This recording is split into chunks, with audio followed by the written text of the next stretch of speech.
After completing my 10th class exams in 1979, my father suggested that I go and help my father's uncle and learns astrology. Mathematics being my favorite subject, I learned the calculations. My grandfather taught me how to calculate the inclinations of each planet and how to calculate the lagna and the meridian center MC, and he gave me some birth charts to draw. Thus, I learned how to draw the birth charts first and showed interest in predictions. So, my grandfather told me some predictions, some of the tips that he usually uses for predictions. And after learning those tips, I documented some of them. I verified with my father. While my father and my grandfather have laid the foundation for me to get interested in astrology, for almost a decade or 2 decades, I didn't show any interest.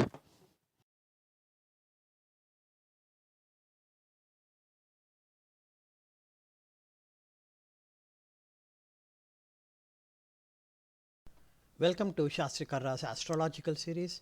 This is the 8th part for the topic Vivah Vilamb.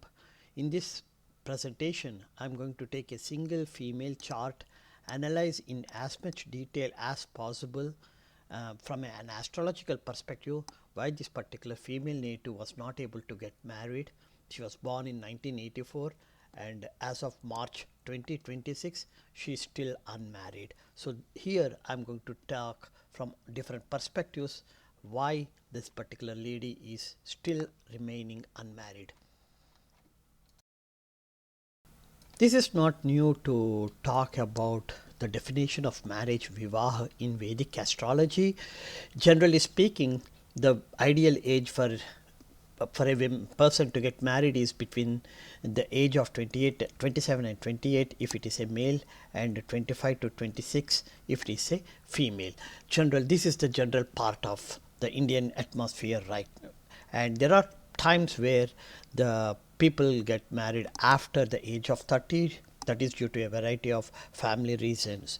Now, coming from the astrological perspective, when we are figuring it out what is the possibility for a native to get married, usually we look at the 7th house from the Rashi Lagna, and who is the 7th house lord, and what planets are residing in the 7th house, which planets are aspecting the 7th house, and if there are any planets residing in the 7th house, which houses are they aspecting.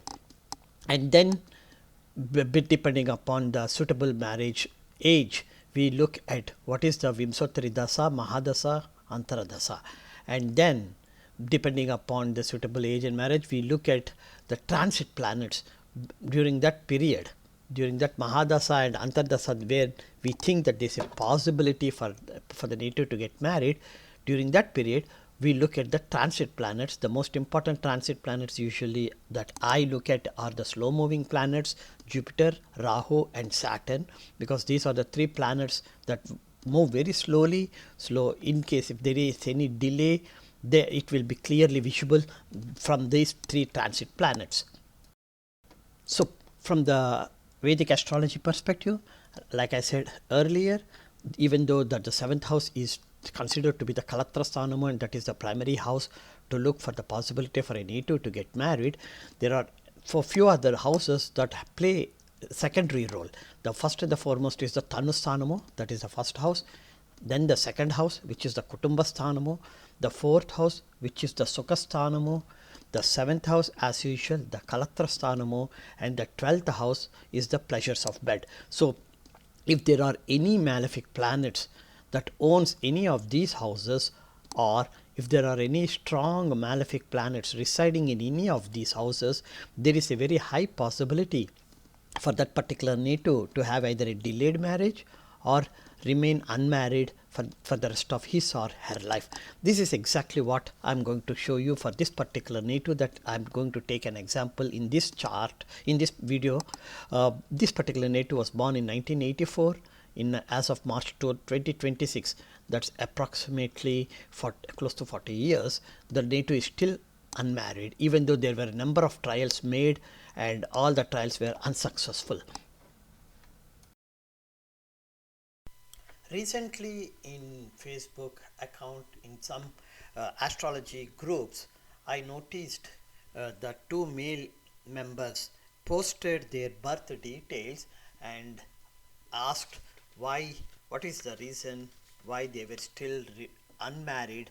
So that was in March of 2026. Recently, I just reviewed their birth charts, posted my analysis, and then I noticed that their birth charts are a little bit unique individually seeing.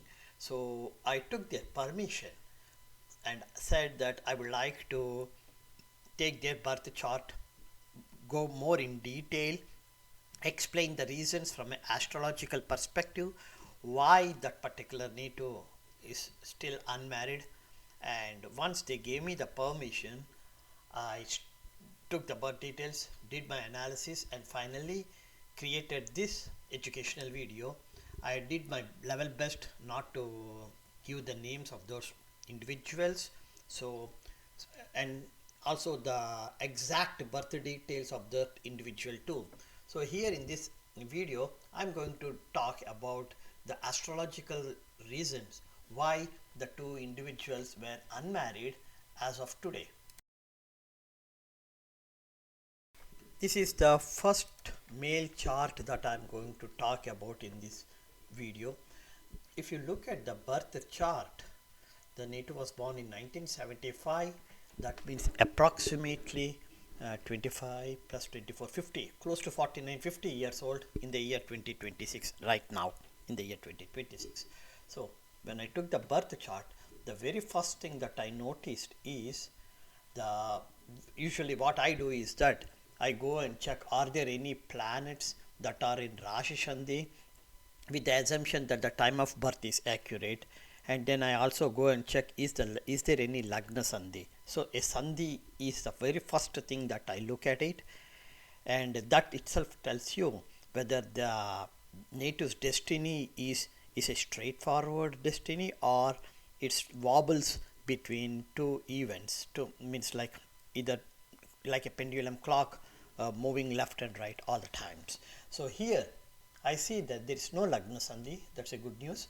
But that the two important planets, Mercury and Venus, are in Rasi Sandhi, and even Rahu, the one who is guaranteed to give unexpected results, is also in Rasi Sandhi. So basically, Rahu being in a Rasi Sandhi itself is enough to say from a high level perspective is that this particular native's life, destiny, not life, destiny is very unpredictable. So, and then comes the, what are the other two planets that are in Rasi Sandhi. I see here Venus and Mercury are in Rasi Sandhi. Venus, if you look at it, Venus is the natural 7th house lord, Libra. So, and anytime Venus being in a Sandhi or being afflicted always gives a hint that there is some sort of a disturbances when it comes to marital life, getting married or having disturbances after getting married. So that's just a quick opinion. And then here Venus is the first and sixth house lord. Wow. First house and sixth house lord Venus is in the fourth house. Remember, whenever the sixth house deals with house of separation, whenever the house of separation lord is any one of the most important houses pertaining to marriage, like the first, the second, fourth, and seventh, and sometimes ninth also, ninth and 12th. So if the sixth house lord is any one of these houses, then you just got to take with a grain of salt when it comes to the ability to get married. And here Venus is the first and sixth house lord in the fourth house. That itself gave me a little bit of confirmation that why the native was still unmarried. And now let me look at the second planet that is in Rasi Sandhi, that is Mercury. Mercury is the second and the fifth house lord. Oh gosh, even the second and fifth house are very important when you are talking about getting married or having a happy married life. Second and the fifth house lord Mercury is in the sixth house. That is another disadvantage for this particular Netu. So just by looking, you don't need to go more in detail. Just by looking at the Rasi chart and just by looking at it, are there the planets that are in Rasi Sandhi, just by that, looking at that itself gave me a clear picture that this particular native will be having a challenge when it comes to getting married. That's exactly what the native has told me. And so let me go more in detail. Now that I gave you from my what I see it from 30,000 feet altitude, let me go deep into it and do a deeper analysis on his birth chart. Now let me start looking at the first house, Tanusthanamu. In first house, what you see is Moon and Mars are co-joined. So there Mars is, sorry, the Moon is the third house lord. That's okay, nothing to worry about it. But it has co-joined with a malefic planet Mars. Mars is the 7th and 12th house lord. So that itself tells you that the particular person's from a mental perspective, mind perspective, is dominated by Mars, an aggressive planet, and that particular aggressive planet owns the 7th and the 12th house. So there itself it tells you like what are the how would that particular person's marital life would be in case if he gets married. So now let's see this violent and aggressive malefic Mars. Let's look at its which houses does it aspect. Mars aspects 3 houses, the 4th from its natal position. Because it is in the first house, it is aspecting the 4th house. When you look at the 4th house, you can clearly see that the 4th house is where Venus, the 1st and the 6th house lord Venus is residing. So that itself tells you that the possibility for this particular native to get married, because the 7th house lord is having an aspect on the 6th house lord. So that itself tells you that another way to justify or to strengthen your thought that this particular native will have challenges when it comes to getting married is another one. And then Mars residing in the first house has a direct aspect on the 7th house, the house that it owns, and there you see Rahu there. Even if you consider Rahu being in a Rashi Sandhi, so partial of Rahu will be in 7th house and partial of Rahu will be in the 6th house. 6th house is house of separations, 7th house is the Kalatra Sanam. So that tells you that there is so much of uncertainty when it comes to the person to get married, and even if the person gets married, the chances for the person to get separated is also uncertain.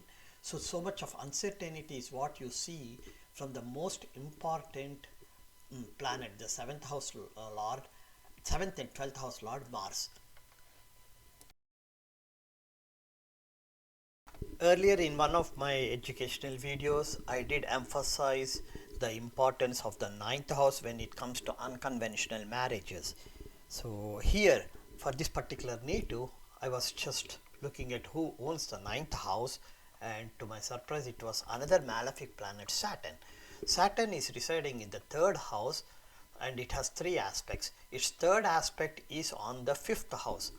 The 5th house is the house for children, progeny, and in the 5th house, Sun, Saturn's bitter enemy Sun, who is the lord of the 4th house, is residing. So Saturn is here to spoil the 5th house and also the 4th house, because when it spoils the 5th house and the planet that is residing in the house also gets afflicted, and so naturally that particular planet's lordship, the strength it has in its own house, gets weakened. So because of Saturn's 3rd aspect, you see the 5th house having a major impact and 4th house is having a partial impact. Next is Saturn's direct aspect. direct aspect is on its own house, ninth house. That means that is just indicating that Saturn encourages unconventional marriage for this particular native in case if the native wants to get married.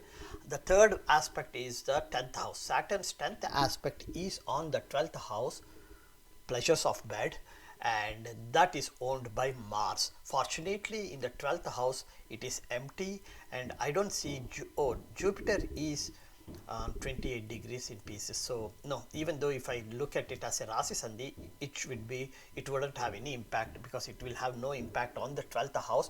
That means Saturn is directly looking at the 12th house, pleasures of bed. So this just indicates that there was a possibility for this particular native to get involved in unconventional marriage because Saturn is aspecting the 9th house and the 12th house. But looks like this particular native is unmarried still. So that particular possibility didn't happen, which I'll go in detail when I look at the Mahadasas. That's when I'm going to explain to you the reason why it couldn't happen. Let me go and look at the Vimsottari Dasa for this particular native. If you look at the Vimsottari Dasa, the Rahu Mahadasa completed in 2005. That means by the time Rahu Mahadasa completed, the native was 30 years old, close or plus or minus few months. So the native could not get married during the Rahu Mahadasa. That is clearly visible. Even Rahu is in the 7th house, having a direct aspect on Mars and the moon. So looks like the native was not mentally prepared until the age of 30 to get married. So the next possibility is to look at the Jupiter Mahadasa. Generally speaking, Jupiter is a benefic planet. So hypothetically, this particular native should have got married during the Jupiter Mahadasa. Jupiter Mahadasa started when he was 30 years old. So Jupiter slash Mahadasa and Jupiter Antardasa will be approximately 2 years. So between 30 and 32, the native might have got married, but it did not happen. So let me go more in detail in Jupiter Mahadasa to see what was the reason for such a benefic planet and not helping this particular native to get married. Let me now start looking at the Jupiter Mahadasa. Since when the Jupiter Mahadasa started in 2005, the native was approximately 30 years old. That is the best time to get married. So, and it lasted for 16 years. So that means the Jupiter Mahadasa, the whole Jupiter Mahadasa was theoretically supposed to be the best period for any person to get married and at the prime age. Now the question comes is, even when in the Jupiter Mahadasa, what made this native not to get married? So the foremost thing that we look at is what is the strength of the planet whose Mahadasa is running. The very first thing I see is the position of Jupiter, which planets did it co-join with, and which planets is it aspecting. Jupiter is the lord of 8th and 11th house. Remember, even though Jupiter is a benefic planet, functionally any 8th house lord is considered to be, then it becomes a functional malefic. 8th house lord by default becomes a functional malefic. That means when it comes to its Mahadasa, it doesn't behave like a benefic, it behaves like a malefic planet. So that's the first disadvantage for this particular native. And then comes is which planets is Jupiter aspecting. If you look at it, let me start with it. Jupiter has three aspects. The first aspect is on the 5th house, that is from Jupiter's natal position. The fifth house is the 3rd house from Rashi Lagna, owned by Moon. That's okay. But unfortunately, in that 3rd house, Saturn is residing. The 9th and 10th house malefic planet Saturn is residing. There is a rule that whenever any sort of a relationship exists between Jupiter and Saturn, those two are the very big planets. So whenever it happens, the chances are extremely high for disappointments. So because Jupiter is the 8th and 11th house lord, 11th house is house of desires. So because the house of desires lord is looking at Saturn, which is the 9th and 10th house lord, so the chances are extremely high when it comes to house of desires for the native to get disappointed when it comes to desires, because this is the house of desires. So that gives you another idea why the native could not get married during the Jupiter Mahadasa. The next, Jupiter's direct aspect is on the 5th house, where another malefic planet Sun is residing. So that's a mutual aspect. Sun is looking at Jupiter and Jupiter is looking at Sun. So that mutual aspect has again weakened Jupiter, even though it is residing in its own house. And then Jupiter's 9th aspect is on the 7th house. Oh gosh. That is, theoretically, when Jupiter aspects the 7th house, assuming that it remains as a both a functional benefic and a natural, being a natural benefic, and when it is a functional benefic, the chances are high for the native to get married at that time, because it has an aspect on the 7th house. Unfortunately for this particular native, Jupiter became a functional malefic and its 9th aspect is on the 7th house, and 7th house, of course, it owns by another malefic, Mars. And not only that, 7th house, you see Rahu residing there. So during the Jupiter Mahadasa, Jupiter could not do anything because of its three aspects that it is having on malefic planets, and also it being the 8th house lord. As I said, while looking at the Vimsottari Dasa, the chances for native to get married during the Jupiter Mahadasa was minimal or negligible, and I explained from the planetary positions and the aspects of the Jupiter, everything. Now let me go through and look at from a different perspective. This is using the Bihurugu Chakra Paddhati, and according to the Bihurugu Chakra Paddhati, the native from September 2005 till September 2006, that is when Jupiter Mahadasa is running. According to Bihurugu Chakra Paddhati, Venus is the ruler and Venus activates the 7th house from Rashi Lagna. Now let's go and look at Venus. Venus is the natural 7th house lord and it is activating the 7th house. So blindly you can say that this particular native will be getting married between 2005 and 2006 according to Bihurugu Chakra Paddhati, but the native did not get married. Now go back and look at the main chart, the D1 chart or the Rasi chart. When Venus is the 6th house lord, house of separation, even though he is the natural 7th house lord, functionally, that means in this particular chart is called the functional. Functionally, the Venus is the 6th house lord, house of separation. So when it activates the 7th house, basically Venus being the functional malefic, being the 6th house lord, it would have separated, created some sort of a separation had the native got married. But it activated the 7th house, Rahu is residing there, and Rahu would have encouraged that termination. So, but since the native did not get married, the possibility for Venus to create some sort of a separation between, if the is not there, and Rahu, since Rahu is in the 7th house, Rahu did not let the native to get married at all. So at the age of 30, when Venus activated the 7th house, it did not work out. Again, in September 2010 to 2011, again the same Venus, the 6th house lord, activated the 12th house. 12th house is pleasures of bed. So had the native got married, again between 2010 and 2011, there would have been some sort of a separation. And 12th house is owned by Mars. Mars is in the 1st house, owned again by Venus. So when Venus activated the house owned by Mars and Mars is residing in the house owned by Venus, the together both are malefics. Venus is a functional malefic, Mars is a natural malefic. So the two malefics did not let anything happen. So had the native got married earlier, he would have got separated during this period.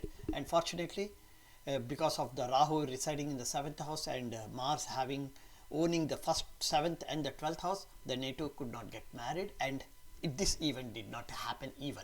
So now let's go to the 2012. Sun became the ruler, and Sun activated the second house, which is owned by Mercury. Sun is in Rashi, Mercury is in Rashi Sandhi. So that means if you look at it, Sun, Mercury is partially with co-joined with the Sun. Sun is already a malefic planet of the fourth house lord residing in the fifth house, and Mercury, the fifth house lord, is in co-joined with the fourth house lord, and that too being a malefic. And Sun at that time, when partial Mercury is residing with the Sun, Saturn's third aspect is on the fourth house lord Sun and the partial fifth house lord Mercury.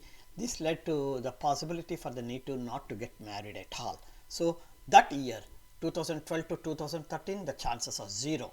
Then, and when Sun activates the fourth house, its own house, because it's still getting the impact from the malefic Saturn. So all the way from 2012 all the way till 2023 September, the chances are close to 0 for this particular native to get married and start a family. So up to 2023, there is no wait for him to get married. Now we will go to 2023 September through 2024 September. During that period, Mars is the ruler. So from 2024 September till 2025 September, Mars activates the second house from its natal position from Rashi Lagna. The second house is owned by Mercury, and Mercury is now in a Rashi Sandhi, is swinging between the fifth and the sixth house, partially in sixth house, partially in fifth house. So the native might have had some sort of an opportunity to get married, and for some peculiar reason the native could not get married between 2024 and 2025. Now the next possibility is all the way till, I don't see it, because in 2026 and 2027 Mars activates the fourth house. In the fourth house you see Venus, the sixth house lord is there, and like I said earlier, when Venus activated the 12th house, the house owned by Mars, nothing happened in 2010 and 2011. The same way, nothing is going to happen between 2026 September and 2027 September when Mars activates the fourth house. And again, Mars when activates the fifth house, nothing is going to happen because Saturn is looking at the fifth house where the malefic Sun is residing, and a partial Mercury is residing. Mercury is partially on sixth house and partially on the fifth house, so nothing is going to happen. And in 2028 and 29 September, Mars activates the sixth house. Sixth house is a house of separations, which is owned again by Venus. So exactly the way in 2026 and 2027 nothing happens, the same way nothing is going to happen between 2028 and 2029. So basically, according to Bihurugu Chakra Paddhati, the chances for this particular native to get married at least until 2029 is close to 0. Let me start discussing about the second example. This is example number 2. This is also a male chart. The native was born in 1969. When I took the birth chart, the very first thing that I noticed is that the fourth house lord Moon, the second and seventh house lord Venus, and the 10th and the 11th house lord Saturn, all the three are in Rasi Sandhi.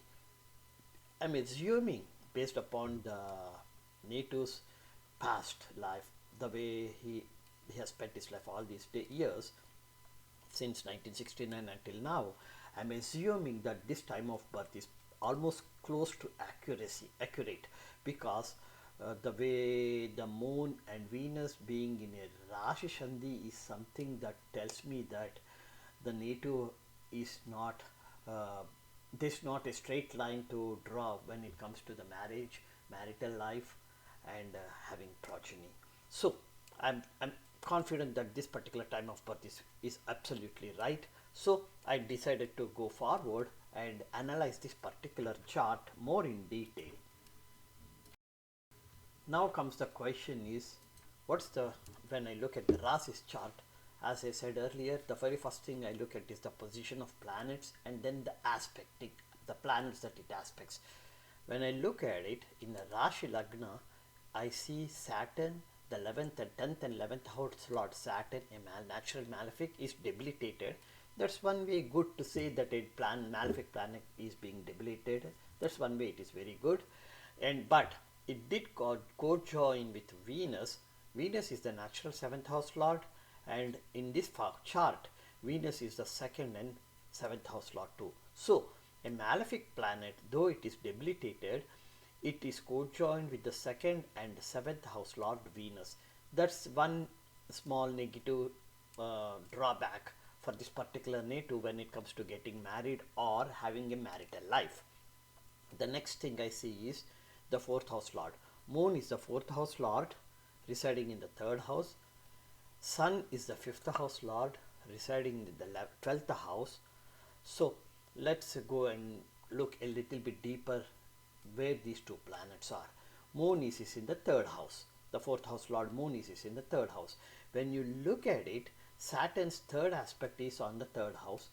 So not only this natural malefic Saturn is co-joined with the 2nd and the 7th house Lord, it is also looking at the 4th house Lord. Another thing, if you see it, the 1st and the 8th house Lord Mars, another natural malefic planet, is having a 8th aspect on 3rd house. So that means natal moon is getting bombarded with being aspected by two malefic planets. Both are extremely strong. Okay, one is extra strong, the other is debilitated, so you can say it is a little bit weak. So the 4th house Lord got completely spoiled. So the chances for this particular native to have a Sukhastha home life environment, conventional happy home life environment, is close to zero because the Sukhasthanam got spoiled. Next, go and look at the 5th house. 5th house is for progeny. What are the possibilities? The 5th house Lord is Sun. 5th house Lord Sun is in the 12th house. One way a 5th house Lord is in the 12th house, which is the pleasures of bed, tells that the chances are very good for the native to have a progeny. But unfortunately, it is co-joined with Rahu, a terminator, and if you look at it, the 12th house Lord is Jupiter. Jupiter's direct aspect is on Rahu. That means Rahu and Jupiter are having a mutual direct aspects. That means the 12th house Lord got spoiled. The 5th house Lord residing in the 12th house got spoiled. The 4th house Lord got spoiled. The 2nd and 7th house Lord got spoiled. When you have so many spoiled planets in this chart, it just gives you a clear indication that for this particular native, the possibility for the native to get married is close to zero. After going through the birth chart based upon the planetary positions in the Rasi and then the aspects that they do it and the Vimshottari Dasa, it's clear that this particular native have a challenge when it comes to getting married and having a marital life. Just to make sure that the second step, another way I look at is through the Bihuru Chakra Paddhati. And here, when I see the Bihuru Chakra Paddhati, the person, this person is eligible to get married was somewhere during the Venus Mahadasa. That's when he's 28 years old in 1997. So, and we know that because Venus has been co-joined with the malefic Saturn, even though Saturn is debilitated in the first house, both Venus and Saturn are having a direct aspect on the 7th house, Libra, and Venus is also the 2nd house Lord. So naturally, the malefic Saturn will not let Venus to do its job. So the chances for this particular native to get married during the Venus cycle, that is until 2005 was close to zero. Then the most important question that comes is Sun. The Sun period started in 2005 and it went all the way till 2017, and that is another best possibility for this native to get married, but it did not happen. So we got to go back and see is why did Sun, the cycle ruler, did not support the particular native to get married. So let's go back to the D1 chart. In D1 chart, Sun is the 5th house Lord. 1, 2, 3, 4, 5. The 5th house Lord. That means the Lord for progeny. So the existence of progeny is possible in the Indian atmosphere or in Indian society is only after getting married. So sun is now responsible for the progeny to happen. Sun is now depended on the native's ability to get married. That means the sun is now dependent on the fourth house lord, which is the Sukhasthanam or home life environment, that is the moon. Moon is getting the third aspect from Saturn and eighth aspect from Mars. So the fourth house lord got messed up. Now sun is dependent on the second house, which is Kutumbasthanamu, the ability to start a family, that is owned by Venus. Venus is co-joined with Saturn in the first house, so Venus couldn't help to start the family. And then Sun is dependent on the seventh house lord to get married. Even though if the native is not able to start a family and have a home life environment, at least to get for the is does the native has the ability to get married. The seventh house lord is again Venus, and so the sun is now completely became helpless because the planets that it is dependent on to fulfill its responsibility of having a progeny, those planets are completely became malefic and afflicted. So the sun has couldn't do anything. And then at least if the sun has stayed in co-joined with any other planet or in any good house, then maybe the sun might have helped. But if you look at the chart, sun is residing in the 12th house, which is a very good thing, that is the pleasures of bad. But unfortunately sun is co-joined with what you call Rahu. That's the biggest deficiency for sun. So Rahu doesn't allow the sun to be activated in a conventional way. So the chances for the sun native to have a progeny in a conventional way is close to zero. If you look at it, the 12th house lord is Jupiter, and both Rahu and sun are having a mutual aspect with Jupiter. So even the 12th house lord got afflicted too. So overall, whether you look from the D1 chart or from the Bihurgu Chakra Paddhati, for this particular native, the ability to get marriage is close to zero.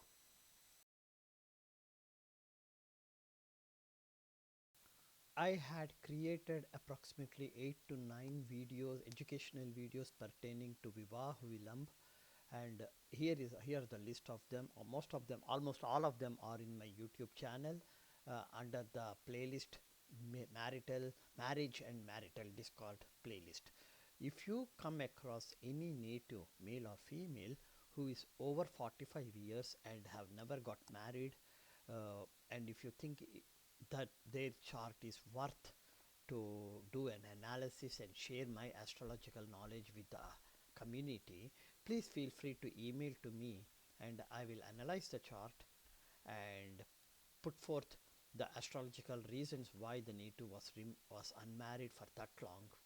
And I will try my best to hide the personal information. The way I do it, I only display the date of birth, nothing more than that for that particular native, the date of birth and the gender, that's all.